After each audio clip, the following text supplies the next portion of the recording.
그게 첫 차하고 둘째 차가 새벽에는 1시간 이상 기다려야 돼. 하나가 끝나고 나면. 그게 문제인 거야. 38분 35분인데 첫 차에서 둘째 차는 그런가 보더라고. 자, 우리 베드로전서 마지막 장이죠. 전서 5장 내용 중에서 나타날 영광에 참여하라 1절에 그렇게 말씀하죠. 인자가 구름을 타고 능력과 큰 권능으로 오는 것을 보리라. 마태복음 24장 30절에 31절에 증거합니다. 그리고 8절에 보면 마귀가 우는 사자같이 두루다니며 삼킬 자를 찾죠. 창조 시대에는 에덴 동산, 출애굽 시대에는 광야교회, 주님 시대에는 마태복음 7장 10절에서 20절 주님 시대가 왔었고, 성령 시대 사도행전 2장 28절에서 32절, 베드로후서 2장 1절에서 8절, 유다서 1장 3절에서 4절, 그리고 이제 나머지는 재림 시대. 그래서 계시록 2장 3장과 14장에 이렇게 시대별 교회가 창조시대, 출애굽시대, 주님시대, 성령시대, 재림시대 대적하라고 그러죠. 우는 사자와 같이 삼킬 자를 찾는다고 말씀합니다. 유다서 1장 3절에 믿음의 도를 위하여 힘써 싸우라는 본문 9절에도 나와 있죠. 에베소서 6장 10절에서 18절 하나님의 전신갑주를 취하라. 이는 악한 날에 너희가 능히 대적하고 모든 일을 행한 후에 바로 서기 위함이라고 이렇게 말씀하고 있습니다. 베드로는 그리스도의 고난에 동참하는 자가 장차 영광에도 참여하게 될 것임을 강조하므로 복음을 위하여 수고하는 자들에게 용기와 격려를 주죠. 또한 모든 성도가 그리스도를 닮아 겸손함으로 주께서 주신 사명을 완수하여 영광의 면류관을 받을 것을 권고하십니다. 그리스도의 종 베드로에 대해서 1절에 말씀하죠. 고난의 증인인 베드로. 베드로는 자신을 잘못된 자로 소개할 뿐 아니라 그리스도의 고난의 증인으로 1절에 소개하고 있습니다. 너희 중 장로들에게 고난하니 나는 함께 장로된 자요 그리스도의 고난의 증인이요 나타날 영광에 참여할 자라 이렇게 말씀하죠. 베드로는 실제로 예수님과 함께 생활했고 그리스도와 함께 동산에 있었고 대제사장의 뜻대로 뒤따라가 끝까지 쫓아다녔어요. 그죠? 십자가의 고난당하심을 직접 목격하였던 그런 증인입니다. 그리스도의 고난의 현장을 베드로는 눈으로 보고 입으로 증거할 뿐만 아니라 그리스도의 고난에 참여하여 복음을 위해 고난받는 삶을 살았다는 의미에서 진정한 그리스도의 고난에 증인된 자격이 있었죠. 그는 복음 전파를 위하여 수많은 핍박을 받았고 전설에 의하면 마지막에는 십자가에 거꾸로 못 박혀 죽었다 이렇게 말하고 있습니다. 그리스도의 고난을 증거하죠. 베드로전서 1장 11절에 보면 자기 속에 계신 그리스도의 영이 그 받으실 고난과 후에 받으실 영광을 미리 증언하여 누구를 또한 어떠한 때를 지시하시는지를 상고하니라 말합니다. 고난의 증인인 성도 누가복음 24장 48절 너희는 이 모든 일의 증인이다 말씀합니다. 누가복음 24장 49절에는 볼지어다 내가 내 아버지께서 약속하신 것을 너희에게 보내리니 너희는 어디로부터 위로부터 능력이 입혀질 때까지 이 성에 머물라. 성령이 임하실 때까지 성에 머무러라 이렇게 말씀한 거죠. 고난을 증거합니다. 베드로가 사도행전 3장 15절 생명의 주를 죽였도다. 그러나 하나님이 죽은 자 가운데서 그를 살리셨으니 우리가 이 일의 증인이라 말합니다. 증인인 사도들에 대해서 사도행전 2장 32절에 이 예수를 하나님이 살리신지라 우리가 다 이 일의 증인이로다 말씀하죠. 장차의 영광에 참여할 베드로죠. 자신이 장차 나타날 영광에 참여할 자라고 말하므로 예수 그리스도의 고난과 함께 그리스도의 영광을 증거하고 있습니다. 고난의 증인이요 나타날 영광에 참여할 자니라 장차 나타날 영광에 참여할 자니라 말씀하는 거죠. 예수 그리스도께서는 이미 오래전에 부활하심으로 영광을 나타내셨지만 예수님이 승천할 때 천사들의 증언처럼 예수님께서 영광 중에 다시 이 세상에 오실 것이다 말합니다. 자신이 그리스도의 고난의 증인으로 그리스도의 고난에 참여한 같이 그리스도의 영광에 참여할 것도 확실히 증거하죠. 예수께서 고난받으심으로 영광을 받으신 것처럼 그리스도의 고난에 참여한 자는 당연히 영광에도 참여하게 될 것이라는 거죠. 그리스도의 재림의 때 영광 골로새서 3장 4절 우리 생명이신 그리스도께서 나타나실 그때 너희도 그와 함께 영광 중에 나타나리라. 고난과 비교할 수 없는 영광이라고 로마서 8장 18절에 생각하건대 현재의 고난은 장차 우리에게 나타날 영광과 비교할 수가 없다. 바울 사도가 계속해서 말하고 있습니다. 고난과 비교할 수 없는 영광이라고 현재의 고난은 우리에게 나타날 영광과 비교할 수 없고 영광의 소망이신 그리스도라고 골로새서 1장 27절에 또다시 하나님이 그들로 하여금 이 비밀의 영광이 이방인 가운데 얼마나 풍성한지를 알게 하려 하심이라. 이 비밀은 너희 안에 계신 그리스도시니 곧 영광의 소망이니라. 영광이 약속됩니다. 베드로전서 4장 13절에 오히려 너희가 그리스도의 고난에 참여하는 것으로 즐거워하라. 이는 그의 영광을 나타내실 때에 너희로 즐거워하고 기뻐하게 하려 합니다. 너희가 그리스도의 이름으로 치욕을 당하면 복이 있는 자로다. 영광의 영, 하나님의 영이 너희 위에 계십니다 말합니다. 목회자의 겸손한 자세에 대해서 맡긴 자들에게 주장하지 말라고 2절에 증거합니다. 너희 중에 있는 하나님의 양무리를 치되 억지로 하지 말고 하나님의 뜻을 따라 자원함을 하며 더러운 이득을 위하여 하지 말고 기꺼이 하며 맡은 자들에게 주장하는 자세를 하지 말고 양무리의 본이 되라. 그리하면 목자장에 나타나실 때에 시들지 아니하는 영광의 관을 얻을 것이다 라고 말씀하고 있죠. 예수께서 재림하실 때 심판주로 오셔서 자신의 양들을 천국으로 인도하고 염소들은 지옥불에 던질 것이다. 모든 양물의 목자장이신 예수 그리스도는 때가 차면 이 땅에 나타나셔서 자신의 목장을 이렇게 정리하실 거라는 거죠. 또한 양들을 맡기었던 목자들에 대해서도 주님의 명령을 신실하게 준행했는지 안 했는지를 판단하셔서 주님의 양들을 맡아 신실하게 목양을 잘 감당한 자들에게는 시들지 않는 영광의 면류관을 주실 것이다. 주님께서는 모든 이들에게 그 행한 대로 보응하시죠. 충성한 자가 받게 됩니다. 계시록 2장 10절에 너는 장차 받을 고난을 두려워하지 말라. 볼지어다 마귀가 장차 너희 가운데 몇 사람을 오게 던져 시험을 받게 하리니 너희가 10일 동안 환난을 받으리라. 내가 죽도록 충성하라. 그리하면 내가 생명과 고난을 내게 주리라. 이렇게 말씀하셨어요. 또한 주를 의지해야 할 성도들이라고 말하죠. 모든 것을 주께 맡겨라. 그렇게 염려와 근심하지 말고 모든 것을 주께 맡겨라 말씀하고 있습니다. 마지막에 그 4절에 보니 목자장에 나타나실 때 시들지 아니하는 영광의 관을 얻을 것이다. 5절에 젊은 자들아 이와 같이 항노이에게 순종하고 다사로 겸손으로 허리를 동이라. 하나님은 교만한 자를 빚어가시되 겸손한 자들에게 은혜를 주신다. 그러므로 하나님의 능하신 손 아래 겸손하라. 때가 되면 너희를 높이리라. 7절에 말씀하죠. 너희 염려를 다 주께 맡겨라. 이는 그가 너희를 돌보시니라. 그리고 근신하라. 깨어나 너희 대적 마귀가 우는 사자같이 두루다니며 산길자를 찾나니 너희는 믿음을 굳게 하여 그를 대적하라. 이는 세상에 있는 너희 형제들도 동일한 고난을 당하는 줄을 알미라고 말씀합니다. 성도들의 모든 염려를 주께 맡겨버려라. 인간 세상의 모든 염려가 인간의 죄로부터 말미암은 것이므로 그리스도의 구속의 은혜 안에 있는 자들은 모든 염려에서 해방되어야 한다는 것입니다. 그리스도는 우리의 죄의 문제를 해결하심으로 우리의 모든 염려와 근심거리를 해결하셨어요. 우리의 사망의 문제와 질병과 경제적인 문제까지 주님께서 해결해 주신 거죠. 그러므로 예수 믿는 자가 세상의 일로 염려한다면 그리스도의 구속의 은혜에 대한 배반이고 불신앙의 죄를 범하는 것이다. 하나님께서 알고 계세요. 마태복음 6장 32절에 이는 다 이방인이 구하는 것이라. 너희 하늘아버지께서 이 모든 것이 너희에게 있어야 할 줄을 아시니라. 감사함으로 하리라는 거죠. 아무것도 염려하지 말고 모든 일에 기도와 간구로 너희 구할 것을 어떻게 감사함으로 하나님께 아뢰라. 성도를 권고하십니다. 하나님의 권고하심은 성도들에게 구원을 약속했을 뿐만 아니라 모든 영적인 삶을 보호하시고 인도하시죠. 하나님께서는 믿는 자들에게 성령을 선물로 주셔서 성도들의 신앙의 길로 인도하시고 죄악의 행위를 제어하십니다.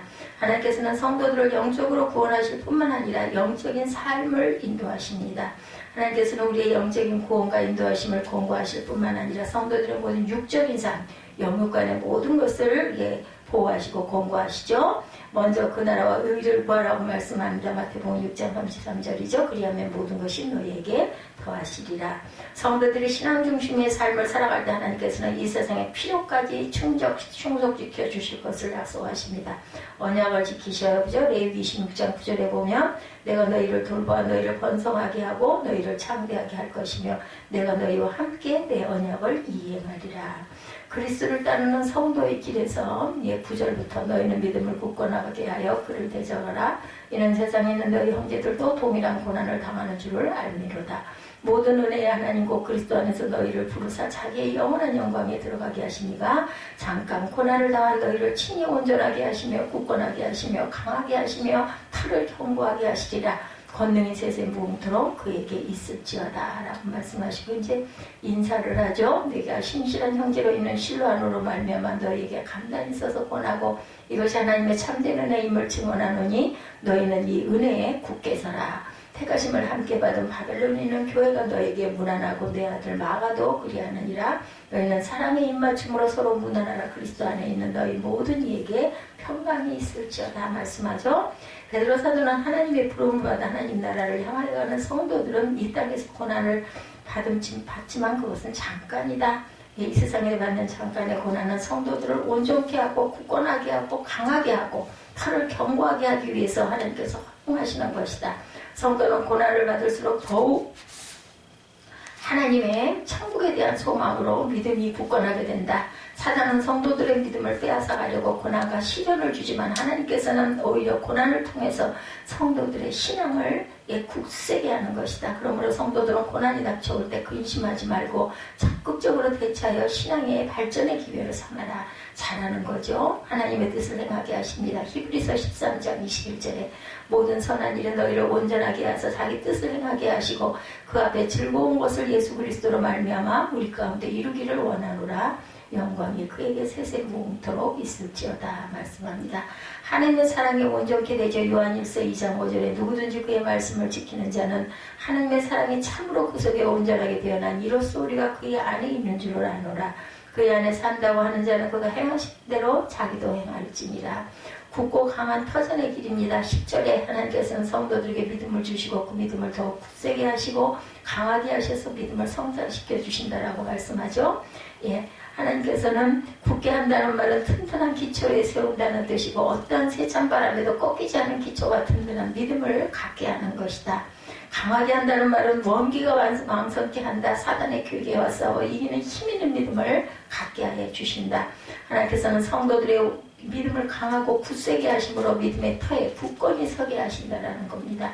주께서 굳게 하시는 성도에 대해서 데살로니가 후서 3장 3절에 주는 미쁘사 너희를 굳건하게 하시고 악한 자에게서 지키시리라.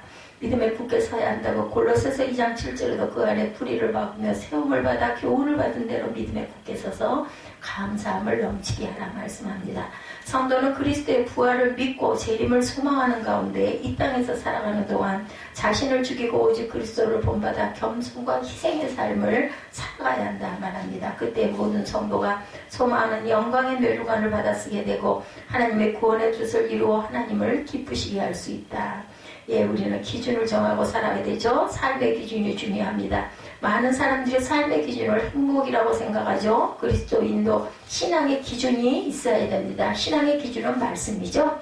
예, 삶의 기준이 있습니다. 하나님의 뜻, 하나님의 이름을 우리는 높일 줄 알아야 되겠다. 우리의 기준은 예, 하나님의 나라입니다. 사람 사귀는데도 기준이 있죠. 좋은 사람이어야 하고 꿈은 큰 사람이어야 하고 사람을 사귀는데 기준을 누구에게나 각자 조금씩은 다르지만 가지고 있습니다. 또한 자기 자신의 일에 최선을 다하는 사람입니다.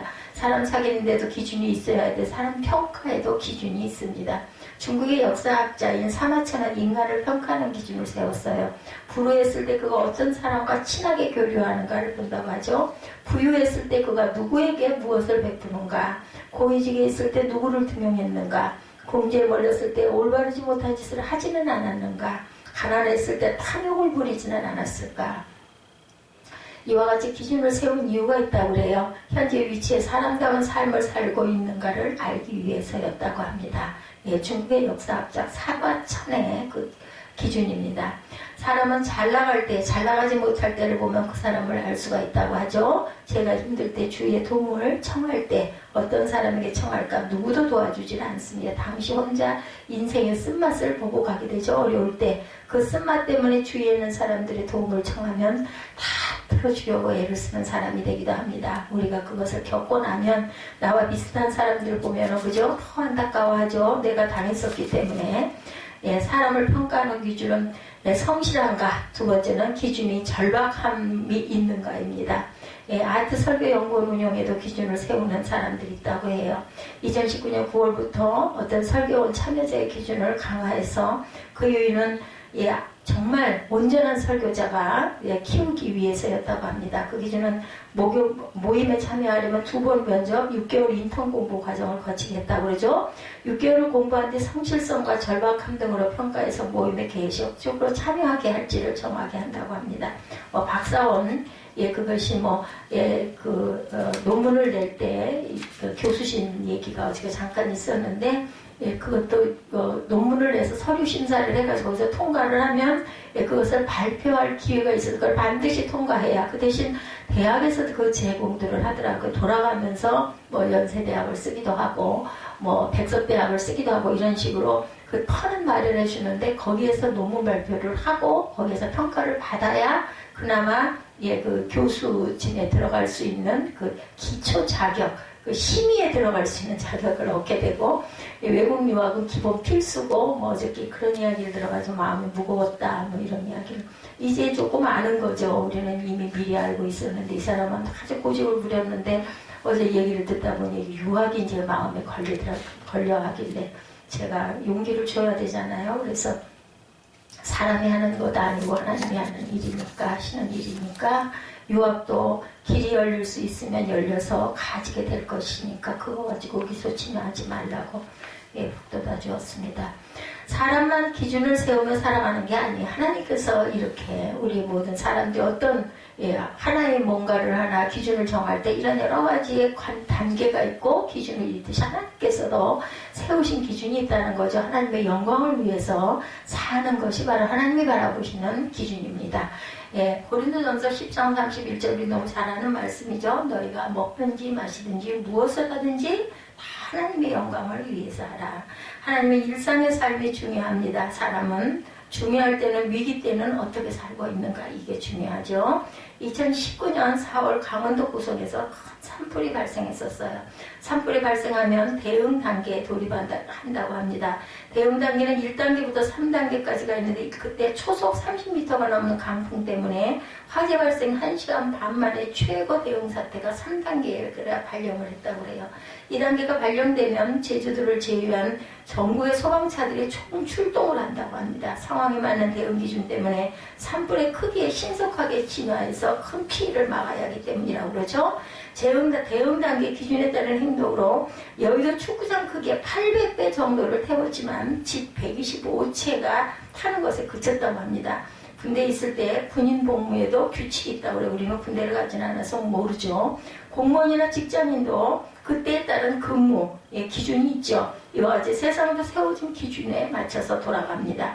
한 개인의 삶도 각자마다 세운 기준으로 살아가게 되죠. 그렇다면 하나님과 관계된 신앙생활은 더욱 기준이 명확하고 엄격하게 세워져야 하는데, 그리스도인은 하나님의 말씀의 기준에 서서 가야 합니다. 그리스도인의 신앙생활의 기준은 하나님의 말씀인데, 현실은 그리스도인들의 관심은 삶의 자리에 있어요. 세상에서 어떻게 살 것인가, 이렇게 자꾸만 변해갑니다. 성경은 분명하게 말씀한다. 첫째는 하나님을 사랑하라. 둘째는 내 이웃을 내 자신과 같이 사랑하라. 그리스도인은 이 기준의 삶을 살아가야 합니다. 오늘 베드로가 일성으로 말합니다. 너희 염려를 누구에게? 주께 맡겨라. 이는 우리가 세상 것으로 인해 염려에 빠져 살기 때문이라는 거죠. 나아가 8절에 뭐라고 말해요? 근신하라 깨어라. 우는 사자와 같이 너희 삼킬 자를 찾는다. 우리가 너무나 잘 아는 말씀입니다. 이는 세상적인 것이 아니라 하나님 편에서 해야 한다라는 것이죠. 세상을 창조하시고 지금도 다스리시는 하나님, 그 이유는 성도의 관심은 옆인 세상이 아니라 위인 하나님이어야 되기 때문이다. 막강한 영향력을 발휘하는 그러한 그 기준, 그것은 세상을 창조하시고 다스리고 계시는 하나님, 언제? 지금도 앞으로도 영원히. 그렇죠? 그리스도인의 관심은 위에 계신 하나님이어야 합니다. 그럼 왜 그리스도인의 관심이 옆이 아니라 위여야 할까? 너무나 잘 알 수 있는 말이죠. 삶과 신앙생활의 중심에 하나님이 계시기 때문이라는 겁니다. 우리는 옆인 세상에도 관심을 가져야 하고 옆보다 더 중요한 것이 위인 것을 또한 알고 가야 하고, 그러므로 위에 더 깊은 관심을 가져야 하고 위에 계신 하나님께 관심을 갖고 가는데, 베드로는 오늘 본문의 마지막을 다음과 같이 장식하죠. 11절에 권능이 셋에 무궁토록 그에게 있을지어다. 세상의 삶의 결론은 명백합니다. 하나님의 무궁함, 결국 우리의 삶의 기준은 아래나 옆이 아니라 위여야 한다라는 거죠. 예, 인문학의 중요성에 대한 강의를 가끔 제가 들을 때가 있습니다. 강의 중 받는 질문 중 하나가 인문학을 하다 보면 인본주의에 빠질 위험이 있지 않느냐. 우리 블로그에도 그래서 인문학에 대한 이야기들이 많이 올라가 있습니다. 그럴 때 다 답합니다. 절대 그렇지 않다. 우리가 위를 바라보며 사는 신앙인으로 인해 도리어 하나님께 더 가까이 간다. 예전 당신들은 말씀을 맡은 목사들이기 때문에 결코 인본주의가 될 수 없음을 강조합니다. 왜 그럴까? 우리의 신앙의 기준이 아래나 옆이 아니라 위여야 되기 때문이죠. 크리스마스 카드를 쓰려고 하면 한 20일 전부터 저는 굉장히 갈등을 많이 합니다. 정답 이야기를 쓰고 싶을 때 생각나는 것은 하나밖에 없어요. 하나님 말씀밖에 없습니다. 그런데 목사가 하나님 말씀으로 크리스마스 카드를 써서 끝을 내면 그거 별로 새롭지도 않고 반가울 것 같지도 않아요. 이걸 도대체 어떻게 해야 할까? 이 갈등을 제가 겪게 됩니다. 근데 또 어쩔 수 없이 20일을 헤매다가 마지막에는 해마다 말씀 구절, 그 사람에게 내가 향한 하나님이 주시는 말씀 구절을 묵상하고 그것을 씁니다. 그래서 굉장히 시간이 오래 걸리고 마음이 편치가 않아요. 카드를 쓸 때까지, 끝날 때까지. 위를 바라보는 신앙만이 답입니다. 베드로가 말하죠. 주께 맡기라. 맡기는 것은 주께. 믿음을 굳건히 하며 마귀를 대적하라. 오늘 우리 금요 말씀하고 수요 말씀이 바뀌었어요. 근데 오늘 수요 말씀이 뭐라 그래야 5장에서 보니까 제가 아까 그걸 보고 은혜를 받아서 하나님께서 참 잘하신다라고 생각을 했는데 하나님께서 이기게 하시니라 이렇게 해서 이기게 하시려고 딱 전날 이런 말씀을 주셨구나 했는데 그게 지난주에 지나갔다라고 이야기를 한 거죠. 위를 바라보는 신앙만이 답이 된다라는 겁니다. 우리가 말씀을 따라 사는 것은 말씀은 삶의 답이 되기 때문입니다. 인간은 삶에 대한 애착이 강하죠. 아니면 살아내야 되니까. 그렇죠. 어떻게 살 것인지 그것이 가장 관건입니다. 대부분의 본능에 충실하고 이익 추구에 굉장한 영리에 아주 민감하게 되죠. 본능에 충실함으로 위를 바라보지 않으면 반드시 옆이나 아래를 향하고자 하기 때문에 옆이나 아래 것을 의지하게 됩니다.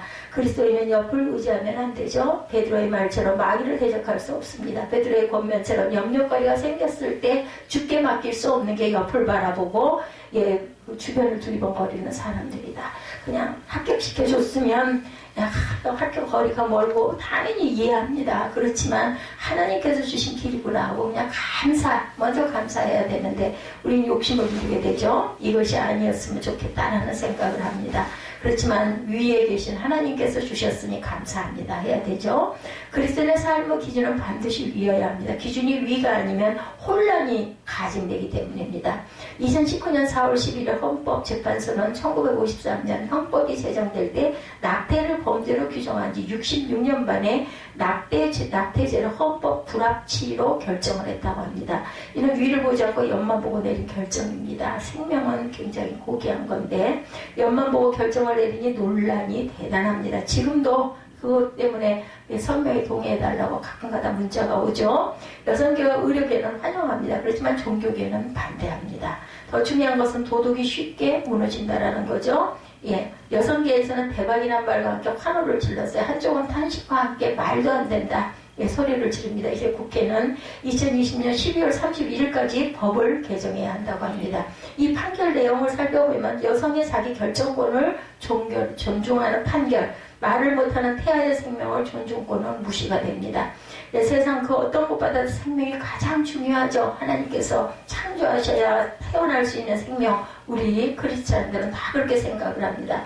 생명 문제는 옆에 눈치를 보는 게 아니라 위의 기준을 따르는 것이 맞다고 저도 생각합니다. 근데 그것을 함부로 얘기할 수도 없어요. 부득이한 사정 때문에 낙태를 하는 사람들도 많이 있죠. 어쩔 수 없이. 과연 이것은 어떻게 해야 될 것인가.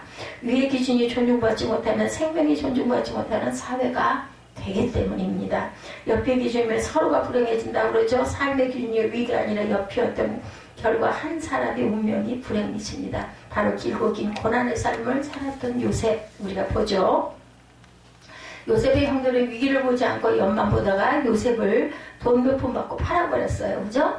마치 가룟 유다가 돈 몇 푼 받지 않고 예수님을 판 것과 같은 이치입니다. 요셉의 형들이 위를 보지 않고 옆을 보게 된 것은 아버지 영향이었었죠. 편애하는 아버지를 질투함으로 욕심을 부림으로 야곱이 위가 아니라 아래를 보았기 때문입니다. 그래서 형들도 위가 아니라 옆을 보죠.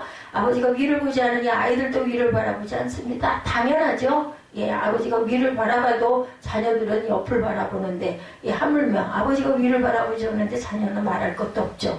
결국 형들이 동생을 미디안 상인들의 은 20세겔에 팔아버리죠. 형들이 위를 바라보았다면 동생이 미워도 팔기까지는 하지 않았을 것이다. 심지어는 죽이려고도 했는데요. 구덩이에 쳐넣어가지고 관심이 위인 하나님이 아니니 옆만 보았기 때문에 절대로 하지 않아야 할 행동을 하게 됩니다. 지금도 그렇죠. 위를 바라본다면 이렇게 죄가 그냥 아무렇지도 않게 행해질 리는 없습니다. 옆만 보면 하지 않을 행동을 합니다. 하지만 위를 보면 절대로 할 수 없죠. 아니 안 그렇겠어요? 하나님이 살아계시고 우리가 마지막에 누구나 다 죽음은 건너뛸 수가 없는데 가야 할 길이 확실하다. 다들 그렇게 모든 사람이 알고 있다라면 아마 죄는 엄청 줄어들 것입니다. 살아계신 하나님이 보이기 때문이죠. 하나님께서 하시는 말씀을 듣게 되기 때문입니다. 왜냐하면 계시니까. 확실히 믿는다면 아담과 하와도 위를 보지 않았기에 원죄를 짓습니다. 삶은 내가 보고 싶은 것 보는 것이 아니라 하나님께서 보라고 하시는 것을 보는 것이 바로 삶이죠. 옆을 보고 사는 것이 아니라 위를 보고 사는 것. 그럴 때 하지 않을 행동을 하지 않고 살 수가 있다는 겁니다. 그리스도인은 예수님과 같이 살아야 합니다. 그리스도인들은 예수님의 삶을 본받고 살아야 되죠. 예수님은 옆을 보지 않으시고 위를 보고 행동하셨어요. 항상 십자가란 위를 보는 행동의 결정을 보여줍니다. 만약에 옆을 생각했다면 십자가에 달리자마자 욕을 하고 침을 뱉고 살 길을 찾으셨을 것입니다. 당시 총독이었던 빌라도가 예수님을 살리고자 하죠. 예수께서 옆을 봤다면 죽을 위기에서 살 기회를 포착하고자 했을 것입니다. 그렇지만 예수님은 위를 보고 죽음을 선택하십니다. 빌라도는 위를 보지 않고 옆을 봅니다. 예수님을 바라봐 둘 중 한 명을 살려야 할 때 밀란이 두려워서 옆을 봅니다.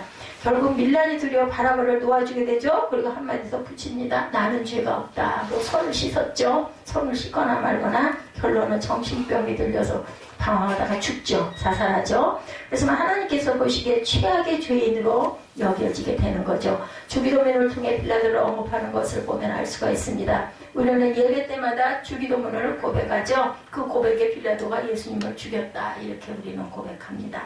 위를 구하는 삶은 세상 것의 최소한만을 구합니다. 그리스도인의 삶은 어떤 삶을 살든 위를 보고 살아가는 삶이어야 되고 우리가 항상 오직 위만 바라보기 위해서 기도해야 합니다. 그래서 이종할 양식을 주옵시고 이렇게 기도합니다. 많은 것을 달라고 하지 않죠? 이종할 양식을 주옵소서. 자, 여기까지 봤으면 하나님 전셋집도 주세요. 가족도 책임져 주세요. 그렇기 때문에 초신자들이 기도하는 기도는 위가 아닌 옆에 기도를 많이 하게 되죠. 어쩔 수 없이. 이거 이루어 주세요. 이거 주세요. 저거 주세요. 이런 기도를 많이 합니다. 위를 보는 기도는 하늘의 뜻이 이루어진 것 같이 땅에서도 이루어지게 해 주옵소서 하고 우리는 반드시 우리 마음을 다해서 그렇게 기도해야 된다는 거죠. 가능하면 옆을 보고 살자고 합니다. 모두 다 옆을 볼 때 인생의 답이 나온다고 확신하죠. 옆을 보는 순간 실수가 기본이고 실패, 투성이가 된다는 선택이 이렇게 중요하죠. 삶이 어려울지라도 위에 계신 하나님만 보고 살아가야 하는데 그것이 그리스도인의 삶인데 예수님을 본받는 삶의 일부분이기 때문인데 우리가 옆에 관심을 두고 살아가면 마태복음 15장 14절 말씀처럼 맹인 같은 삶을 삽니다. 맹인되어 맹인을 인도하는 자로다. 만일 맹인이 맹인을 인도하면 둘이 다 구덩이에 빠지리라 말씀하고 있습니다. 마태복음 15장 14절 말씀이죠. 반대로 위에 관심을 두고 살아가면 요한복음 11장 40절 말씀처럼 하나님의 영광을 보리라 이렇게 됩니다. 인생은 답이 없어요. 카피라이터 박은현은 그의 책 8단어에서 인생을 잘 살아갈 수 있는 3가지의 팁을 이야기합니다. 첫째, 인생에 공짜가 없다. 그는 말합니다. 우리가 겪고 있는 불행은 언젠가 내가 잘못 보낸 시간의 결과다. 그러므로 하루하루 성실하게 살아가야 한다. 그 이유는 하루하루가 쌓여서 언젠가 내 인생으로 돌아오기 때문이다. 노노가 말합니다. 불알인지 불기지 환기무능이야 라는 말이 나옵니다. 남이 나를 알아주지 않는다고 걱정하지 말고 내가 능력이 없으면 걱정하라는 뜻이죠. 하루하루를 준비하며 최선을 다해 살아가라는 말입니다. 불알인지 불기지 환기무능이야. 예. 내가 능력이 없음을 걱정하지 말아라. 하루하루를 준비하며 최선을 다하며 우리 찬양 많이 하죠. 하루하루 살아요. 예.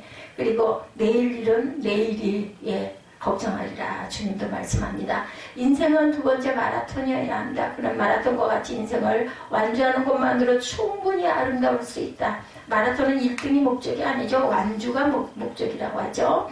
예, 인생에 공짜가 없다. 그리고 인생은 마라톤이다. 예, 완주하는 것만으로도 충분하죠. 그러게요. 저도 지금 이 나이까지 이렇게 살아서 볼 수 있는 거, 살아서 느낄 수 있는 거, 이 많은 세대가 아주 정말 기가 막히게 빠르게 엄청난 변화를 가지고 지나갔어요. 그죠? 80년대, 90년대 이후부터 정신없이 변화가 돼서 2010년, 한 20년 동안 굉장한 그 발전이 이루어졌습니다. 생각도 할 수 없는 것까지 도달을 하죠. 야, 손으로 들고 다니는 저희 삐삐 쓸 때 제가 참 그게 안타까웠어요.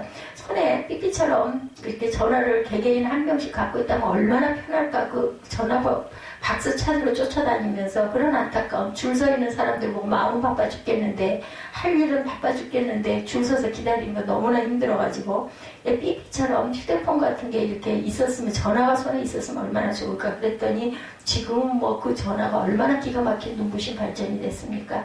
셋째, 인생의 정답은 없습니다. 정답은 오로지 하나님이시죠.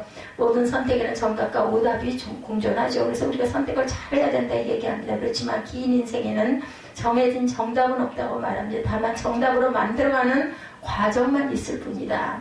여기서 세 번째를 지목하고자 합니다. 인생의 정답은 없습니다. 인생은 정답이 없어 단지 정답자인 하나님만 계시죠. 인생의 정답이 없다는 말은 위가 아니라 옆에 관심을 두고 사는 사람들에게 해답이 됩니다.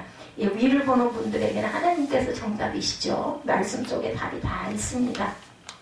단 우리가 모르는 거 때와 시를 모른다는 게 문제예요. 도대체 언제, 그죠?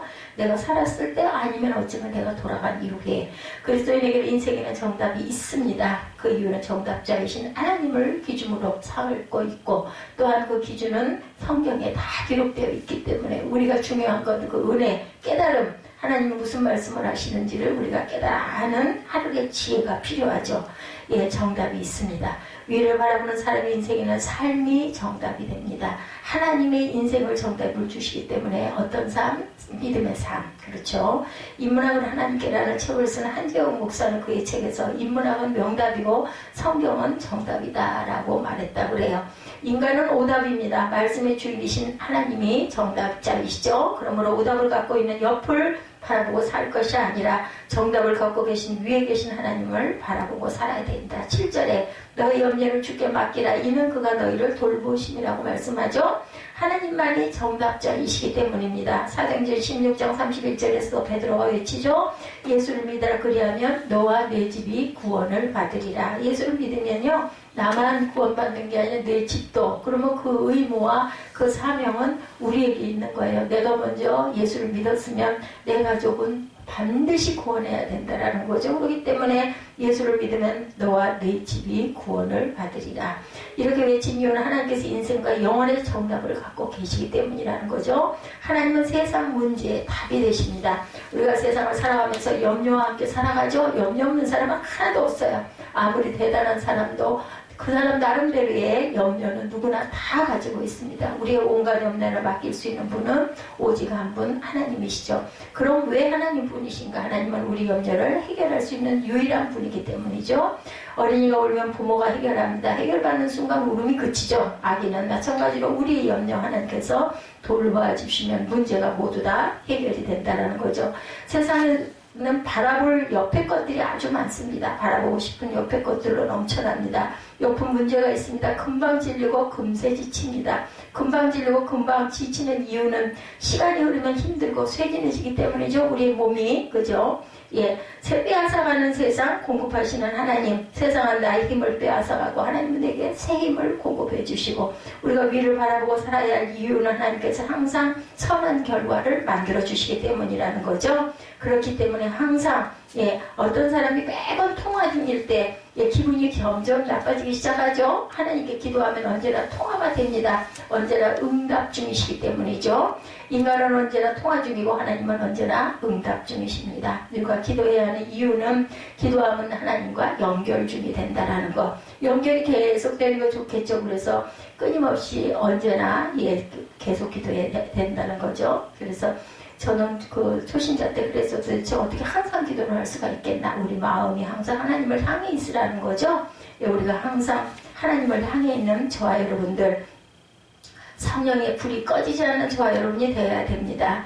웨이처치 담임 목사님이신 그 목사님이 쓴 크리스천 생존 수업이라는 책에 믿음을 지키는 12가지 생존술, 첫 번째가 생존 수업이 바로 불 피우기라고 해요. 그러니까 엘리야는 바알 선지자 450과 영적 싸움을 하죠. 그리고는 그것을 나중에는 정말 괴로워서 나는 이제 죽겠나이다는 고백을 합니다. 근데 결국은 어떻게 해요? 하나님께서 살려주시는 역사를 이루신 것을 우리가 봅니다. 이렇게 하나님께서는 우리를 죽이시기 위함이 아니라 살려주시기 위하여 생명을 주셨다는 것을 잊지 않고 항상 옆에 앉은 위만 바라보시는 저와 여러분이 되시기를 주님의 이름으로 축복합니다.